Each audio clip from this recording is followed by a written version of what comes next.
Good morning. Thank you so much for having us today. I'm really impressed with the work that the women's groups do in Guilford County. And when I started the Women's Resource Center, we did a reach out to all the different groups that help support women with resources. And it is unbelievable how much goodwill, good faith, big hearts are out there. And I thank you for the work that you do for women in your community, especially for the children this year. I am a community activist. I am a serial entrepreneur, and I am a huge fan of women. I immigrated to this country from Canada when I was 11, and I would bet that my entry to the United States was very different from yours, Zuhal. I moved to Cleveland, Ohio, and moved around the country, ended up down in Greensboro, and I've been here since the mid-70s. Last spring, I hit a breaking point watching the caravans and the immigrants and the refugees and the women and the children and the people struggling to get over the water and dying. And I couldn't take it anymore. I just thought writing letters to congressmen is good. Making donations is good. Talking about it with your friends over lunch, all good. But I felt like I needed to do something personally. I needed to see someone's face. And I needed to help them learn to, to ride a bike or get their citizenship or, do something, get involved in the community and feel that kind of love and bonding. And so I knew that Greensboro was a sanctuary city and that we had done significant work in the past for the Lost Boys and for the Montagnards. And so I started calling churches to see who was doing what these days for immigrants and refugees. And little did I know that there are two really wonderful nonprofits in Greensboro, and you'll meet the two folks that are here today to represent them. But the New Arrivals Institute and African Services were the two that I ended up being with to do this work. When I heard last summer in July, maybe August, that there was going to be the fall of Kabul and there would be 75,000 Afghans coming to the United States, I then responded to an open call from the Quakers who brought us together outside during COVID on the lawn to see if anyone was interested in sponsoring any of these folks. That's where I really got hooked in. And November 3rd, the family of 5 that I am sponsoring along with 12 other middle-aged white women, which is funny in itself that we're taking care of this Afghan man and his wife and children, because it's a very different culture, and I'm learning that as I go along. But I have since taken on a second family, a dad with 7 kids, and the mom died last March, and the kids range in age from 3 to 19. So I am deep into it. The Afghan resettlement for me has been really eye-opening. It taught me, it's teaching me a lot about myself, my relationships with other women, as I work together as a team to try and problem solve, and how we step on each other and how we get kind of bossy sometimes, and are we helping them too much or not enough, and where's the trucks and where's the muscle and why can't we lift that refrigerator. So we're having a really interesting time with it, learning the language, learning the customs, getting to know these people. We have 400 Afghans in Greensboro, and most of them are families. And I have just found it to be extremely rewarding. And there's so many ways that you can help, from writing a check to, teaching someone a skill, finding them a job, etc. And we'll get into that later. But for now, I would like to introduce to you this incredible woman, Zuhal, that I just met a few weeks ago. But she's an entrepreneur. She is a mother. She is a business owner. She was chosen as one of the top 100 women for the BBC in 2021. She's a philanthropist. She has her own foundation where she sends money back to empower women and girls in Afghanistan. She is just delightful, and I am so pleased to know her and hope that we will have a long relationship and that we can help each other. So with no further ado, I would like to introduce you to Zuhal. Good morning, everyone. I'm Zuhal Ahmad, and I'm from Afghanistan. I came to the United States on 3rd September 2021 when the country collapsed on 15 August 2021. So I left the country on 24th August this 2021, and I'm an entrepreneur. I'm an industrialist by profession. Since I was in Afghanistan, I was born in Afghanistan, and when I was 10 years old, I went to Pakistan as a refugee when it was Mujahideen time.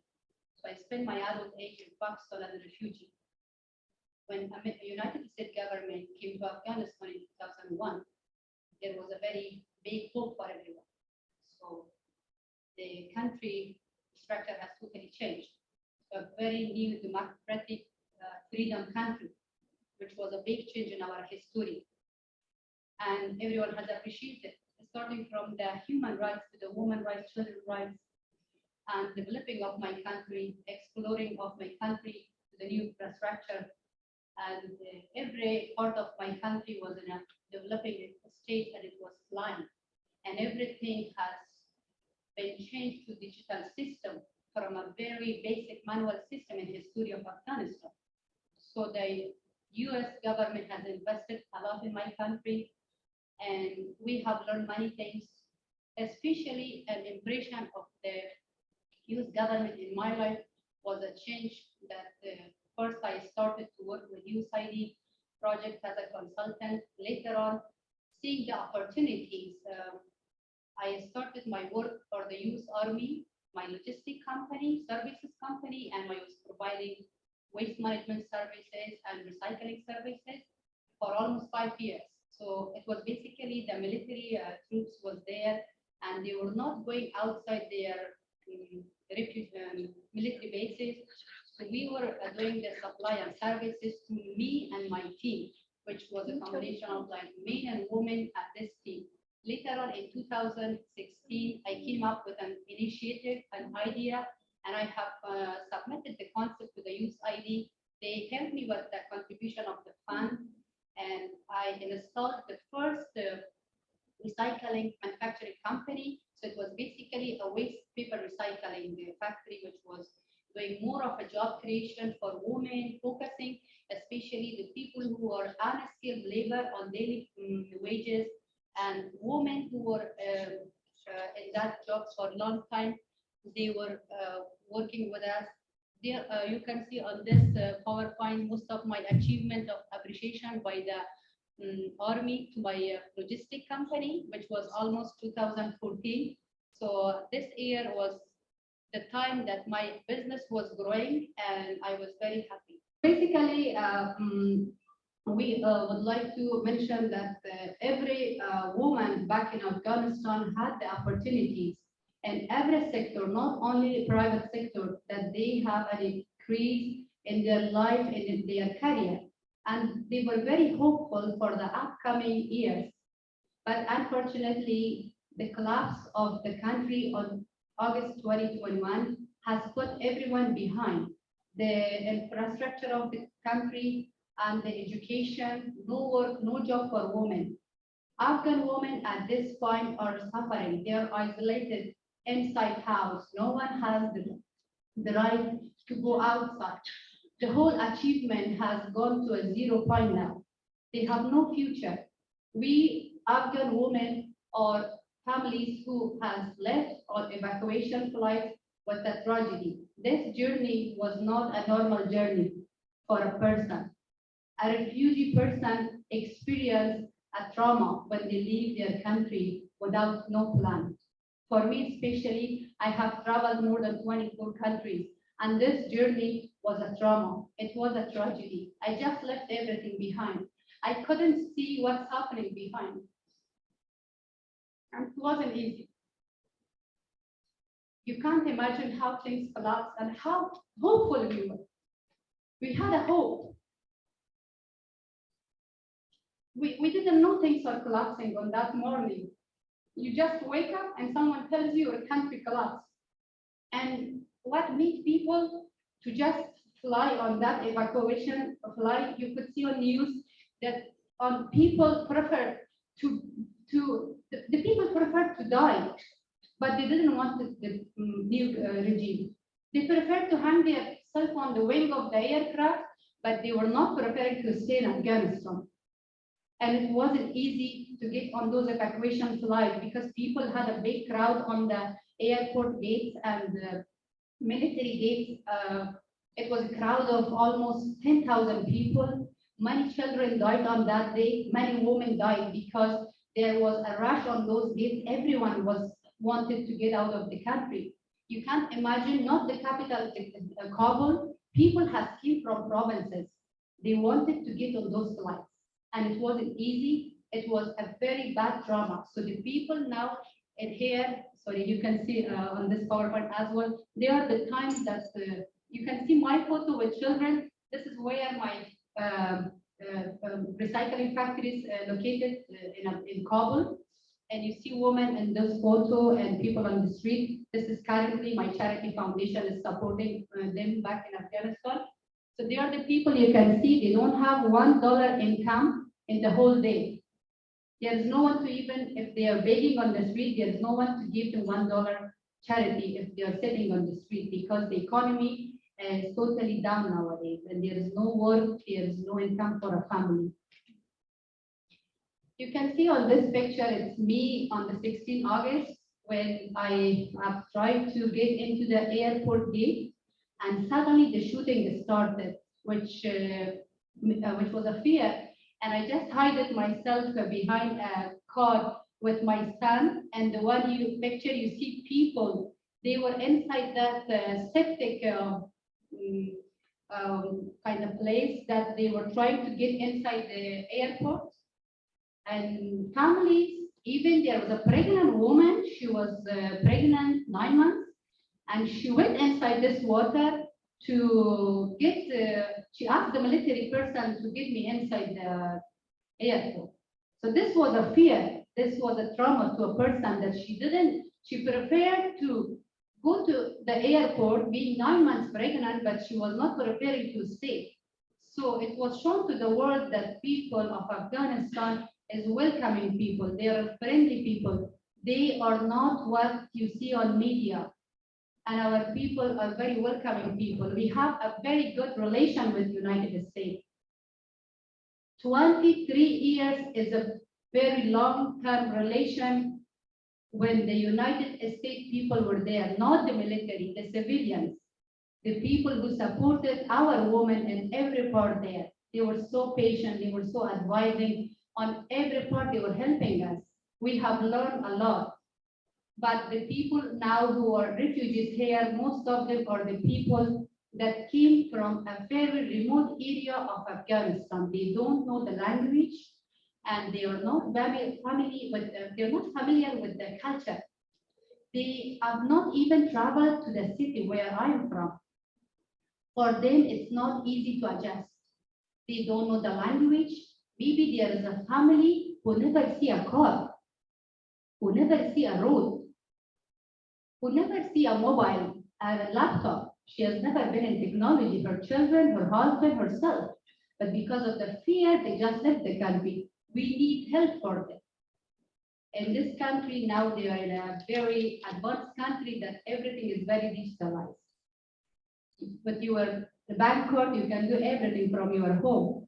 But in our country, everything was so different. So there's a lot to learn. And I would really appreciate that everyone, even we, all of us, be part of this help for the families, for the individuals, and for everyone who is a refugee here now.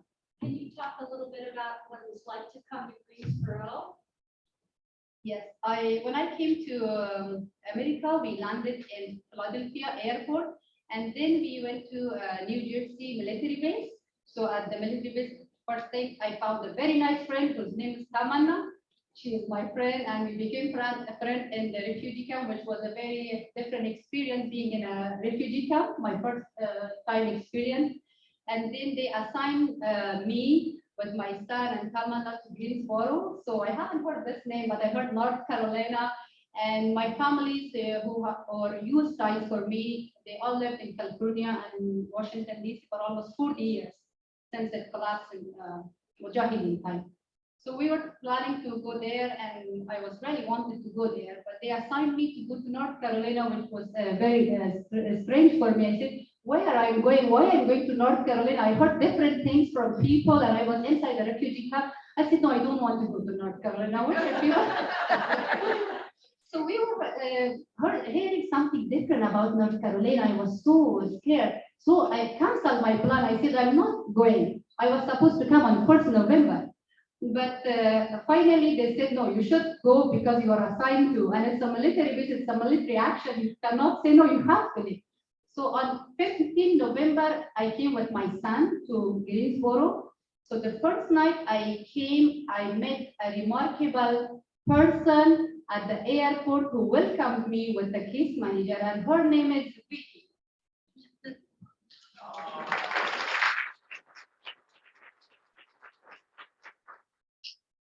So when I met Vicky, I really felt I have a friend.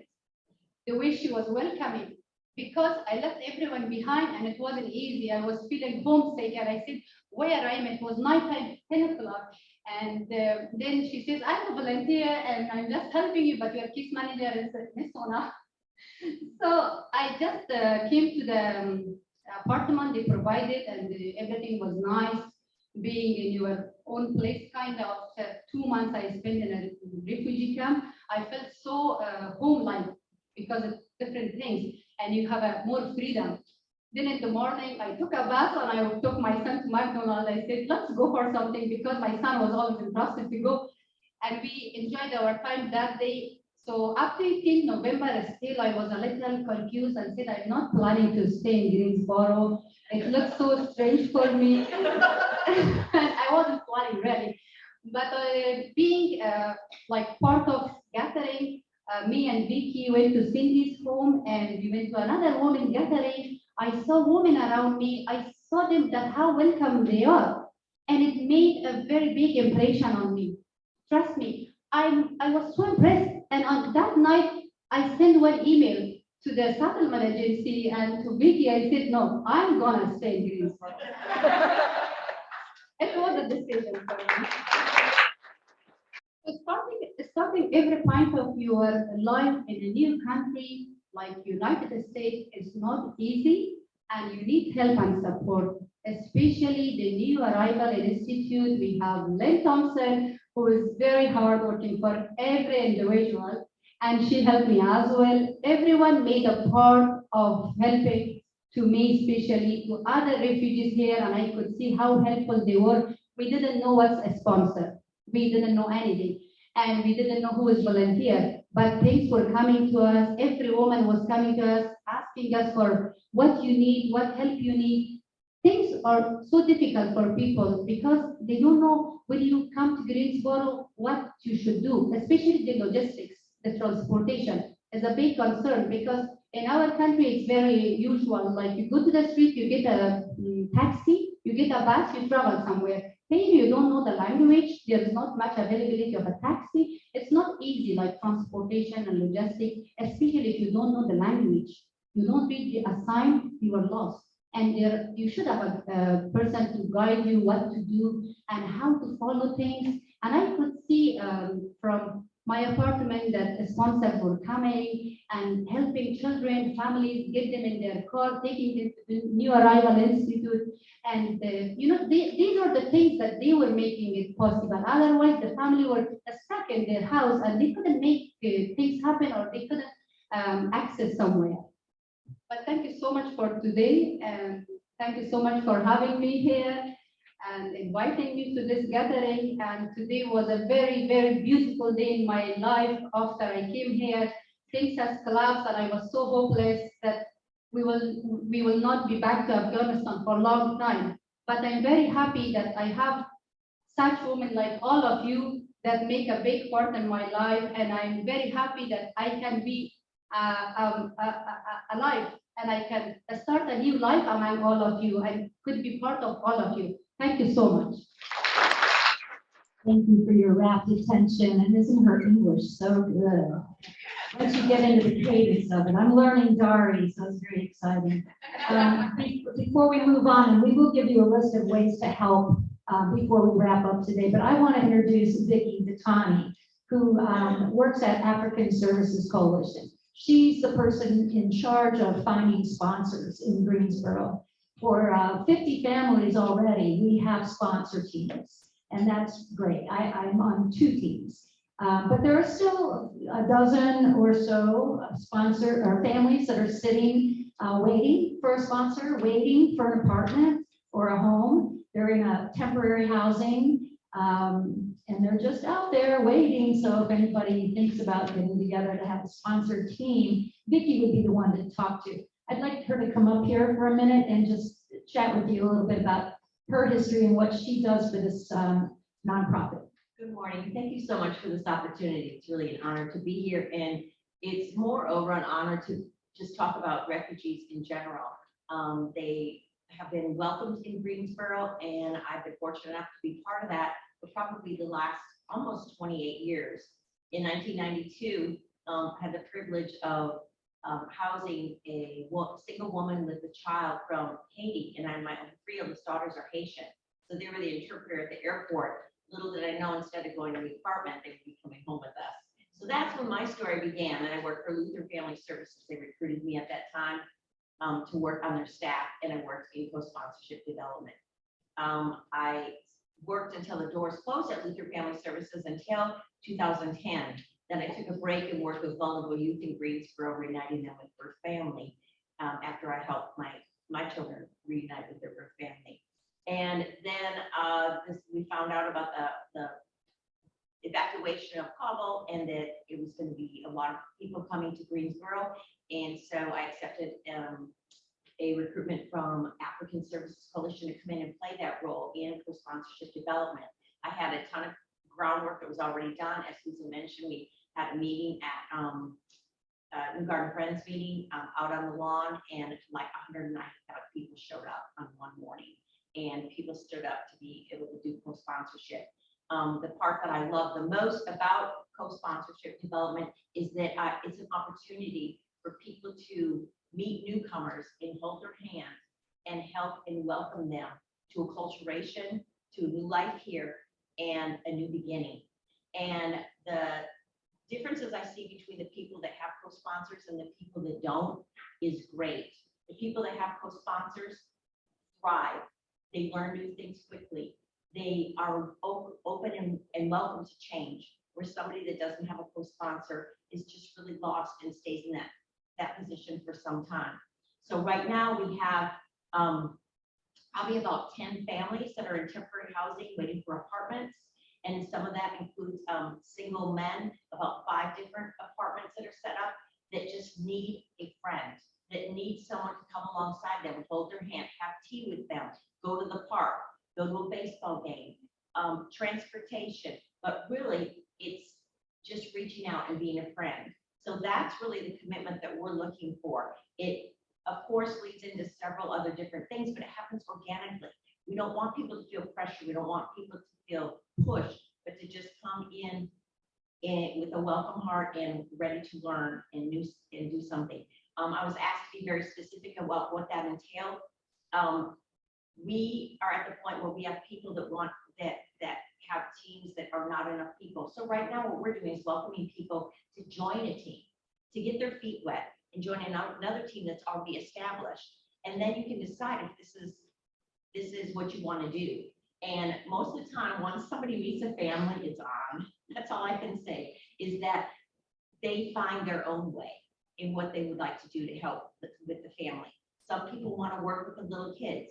Some people want to just help with apartment setup. Some people want to just drive people to school. I mean, everyone's got their own thing that they want to do, and it seems to all come together.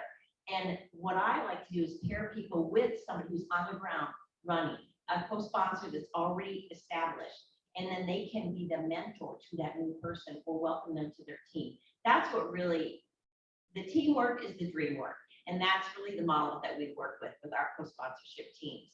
And then the money comes. So our focus is like, we need, that's very helpful, but that does come, and the team usually tries to raise the money to be able to help families, to be able to gain self-sufficiency. That's the goal. The 2 women here will know that.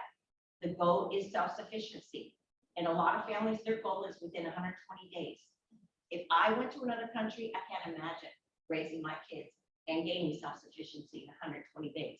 But these guys are motivated, they're welcoming, and it's such an honor and privilege to work with this population.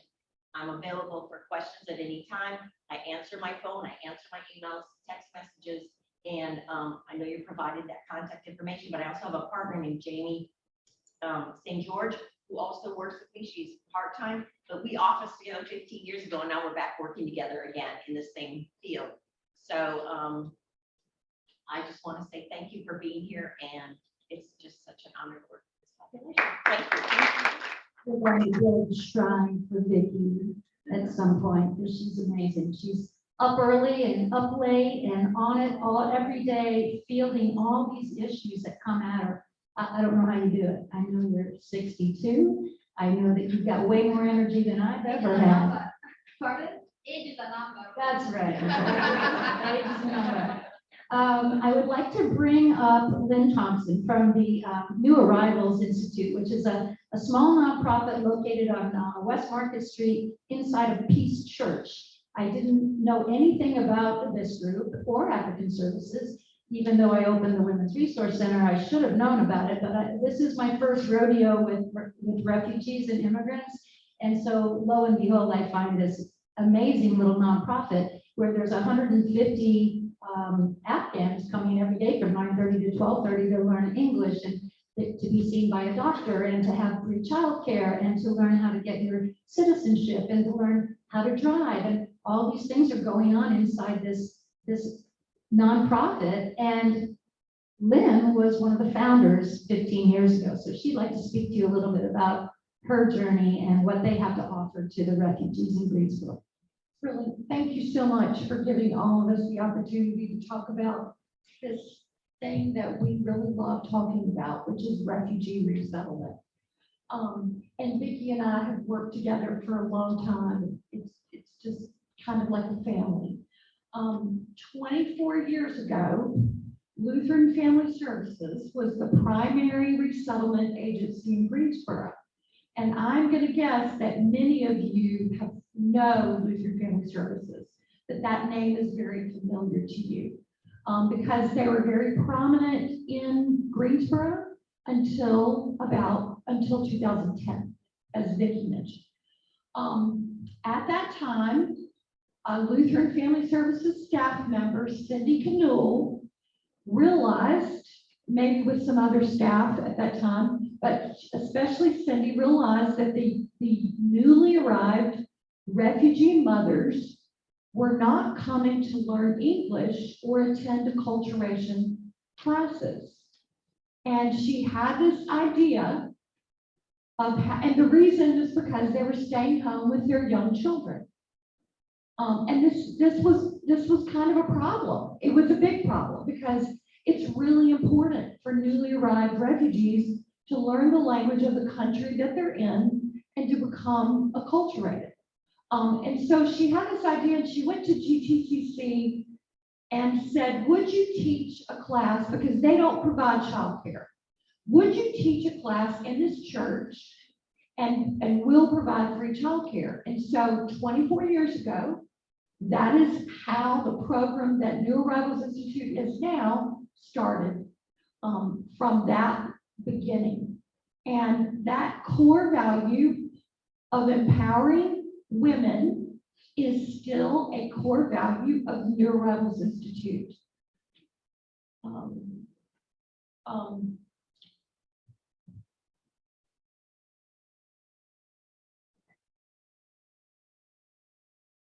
So in 2010, that's when Lutheran left. The New Arrivals Institute was started as a nonprofit. Today, that same core value of empowering women through providing free childcare so they can attend English and acculturation opportunities and other programs is still in existence with that. In addition to the year-round classes, NAI serves infants through elders with all of these opportunities. You'd think I'd be able to remember all of it, but honestly, it's so much. I have to read it every time. So in addition to the classes and the enculturation, there's case management, school impact services, which is a lot of services. Cone Health funded nurse and behavioral health nurse on site, vocational education, document translation, driver's education, citizenship classes, food pantry, various donations are given, something that the other day, we had probably over a dozen gigantic boxes arrive at New Rebels Institute with food from out of the garden. And so all kinds of other nonprofit, we partner with so many, and so out of the garden, Backpack Beginnings give us supplies and food and all kinds of things to share with our clients. And one day, years ago, somebody showed up with 10 pounds of frozen fish for each client, or 10 pounds of truckload of potatoes. I mean, it's just amazing what can happen. We get food, we get blankets, we get cleaning supplies. We have a community garden. We have twice monthly health presentations, health and wellness, support groups, and outdoor learning environment for young children. And in the summer, we have an academic activity enrichment programs for ages 6 to 15 while their parents are learning English. NAI offers numerous volunteer, intern, and service opportunity for at least 125 people every year. I brought a paper, I'm not sure where it is, that has volunteer opportunities that you could see. There's so many of them, and also my card. And I know Vicki started talking about, should I, do we need to close? Because We're gonna do questions. okay, so thank you so much for the opportunity to speak, and have a good day. At this point, we would like to open the floor to questions, and maybe Zahul will answer, or she might defer to one of us, but does anyone have a question? Did the US have almost all men as their allies instead of women? Or there seem to be very few women who are escaping when watching the news. There seem to be very few women getting out of the country. Thank you very much. I hope I got the question. It's a little, I needed to know what you mean allies is mean. In the long period of 23 years, they used hired more men, you mean, like, and when they left in both times? Actually, when we look back for the last 22 years, there was most of the men were allies with military. The first thing is because physically a man is strong, a man is in military, and they have to be with the security forces, and especially in the remote areas, a woman cannot work with US military. So obviously the number of men is always in a high number with Americans in 20 years back. And on the day of evacuation, because it wasn't easy to access the airport gate, and it was evacuation, was their kind of vetting process, but everyone was showing that they have worked with military, and most of them were men, especially the security forces who were men and worked closely with security forces in remote areas. They were the priority to leave, and they went and bring their families, so they left on that day. So the number of women was less, and also men are physically strong, and they were behind the airport gate. Every woman, young girls, like Samana, every girl was trying to access and get into the plane, but they couldn't because it wasn't easy. They were trying, they made efforts, they have tried several times, and I was seeing families.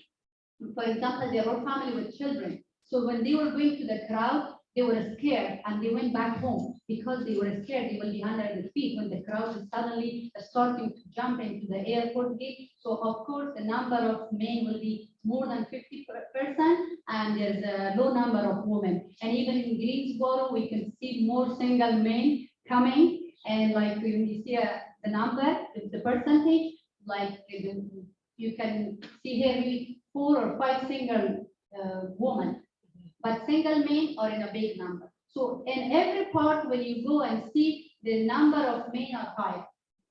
The chaos, so this is about vetting. Did you go through a vetting process and how much, because it was such a rapid evacuation, that's the word, to get out? Were you vetted in Afghanistan? Were you vetted in the United States?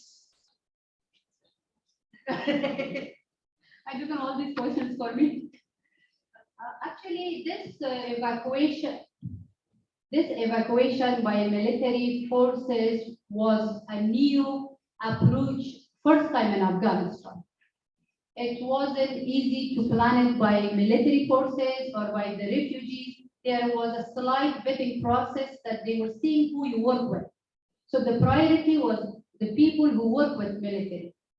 And we have subcontractors, we have translators. There is a huge number of Afghans who work with military, but they are part of people who has no documents, but they wanted to leave the country. They had a right to leave the country because they had a fear from Taliban, and they wanted to leave the country. So we have different combination of refugee on this transition. Like we can see a number of 75,000, what I hear as well, has came to United States this time. So the number of people who were left behind in refugee camp in Qatar, Doha, in different places, we don't know, but the refugees who are here, they are from different parts of Afghanistan.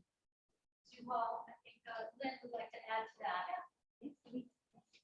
Thank you, Zuhal. I was talking to a friend who is a USCIS attorney and just getting her information about that. And she reminded me that recently arrived Afghan evacuees left in an emergency situation, which meant that it had to happen very quickly.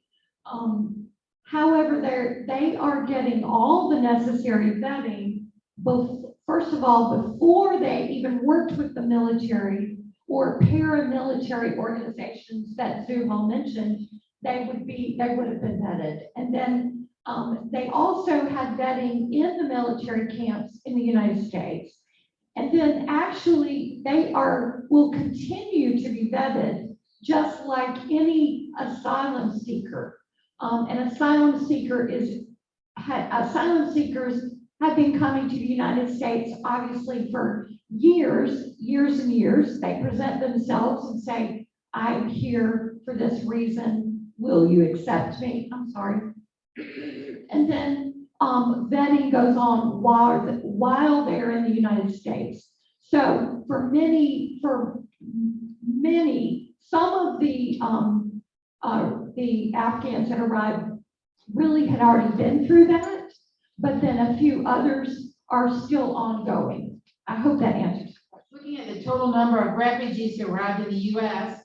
and with North Carolina among the states receiving the most refugees,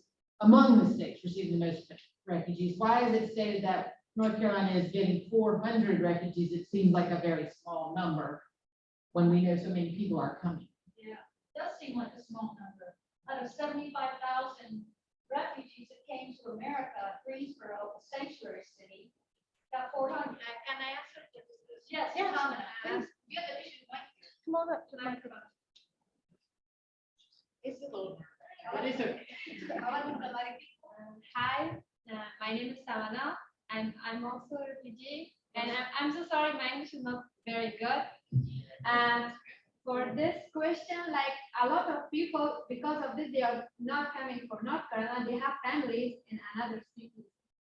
And a lot of them, they only like they want to go to California, Virginia, and there are cities that they know about the name. But they want like North Carolina, like Zuhal say that the first time I am there, you all going to North Carolina, like she come and she cried, she just say, I don't want to go. And I said, why? She said to me, because I don't know how like people, every people they say, oh, North Carolina seem like jungle. Like, and we think about it as jungle. What do we do?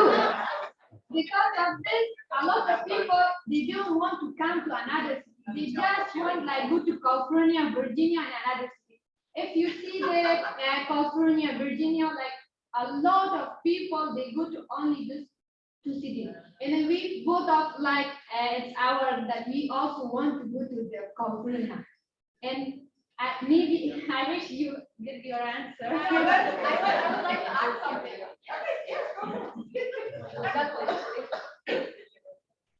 So me and some Arab ladies, we were all linked together that whenever they assign us to California or Virginia, all of us will go. The minute they say you go in North Carolina, everyone just like, not only she stayed with me.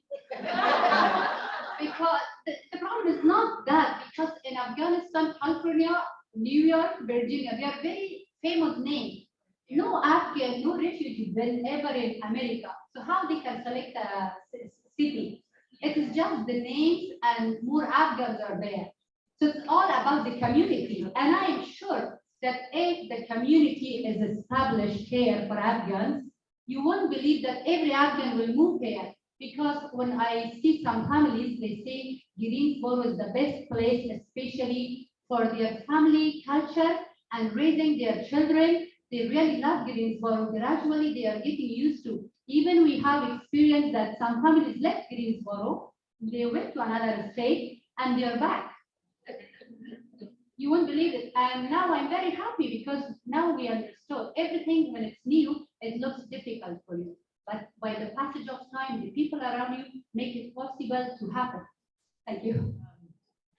What message, I like this question, what messages would you want us to tell our children here in the United States about our relationship with Afghanistan and the Afghanistan people? And what lessons would you want us for them to learn about you, about Afghanistan?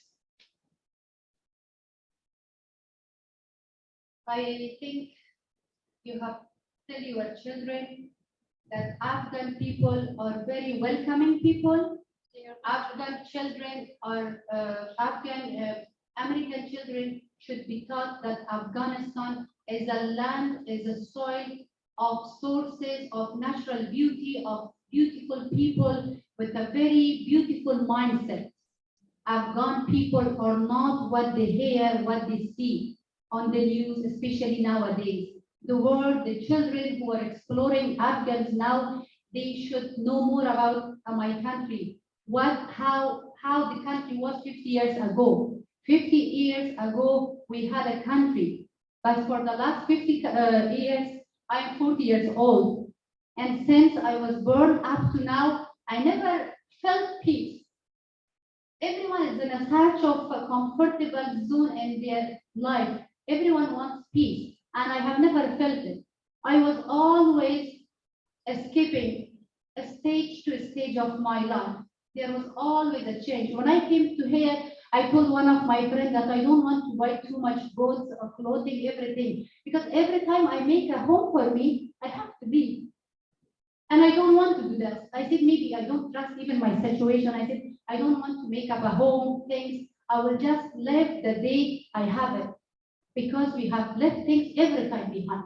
Every time people of Afghan make a home for themselves, then they have to leave. Even as a small home, as a big home, home is home, and you don't want to leave. Sorry, this is an answer. What are your impressions of the United States so far, and what do you want for your life here in the United States?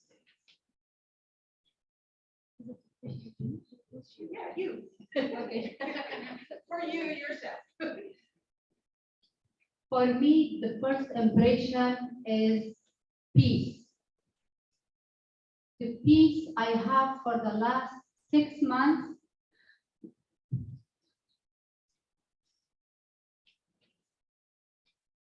We wish you peace too. Yes.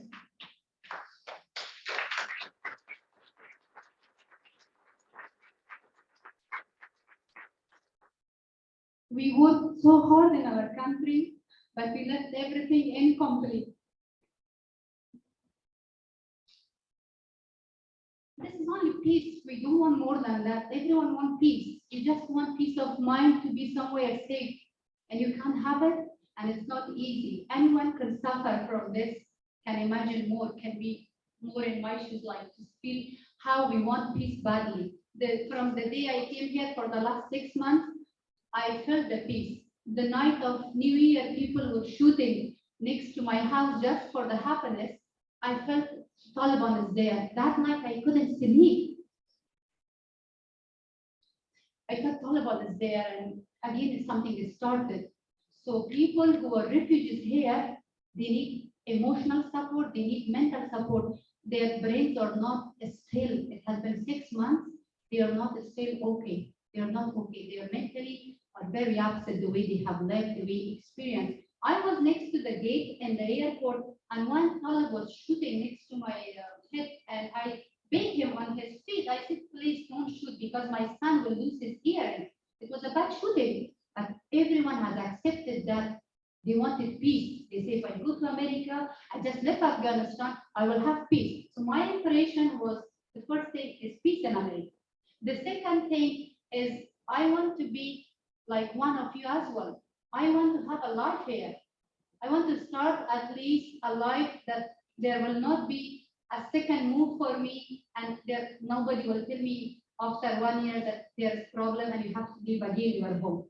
We are searching home. We are searching a peace for us. You have food everywhere. I'm sure every part of the world you go, you will find some food to feed yourself. But peace you cannot find it everywhere.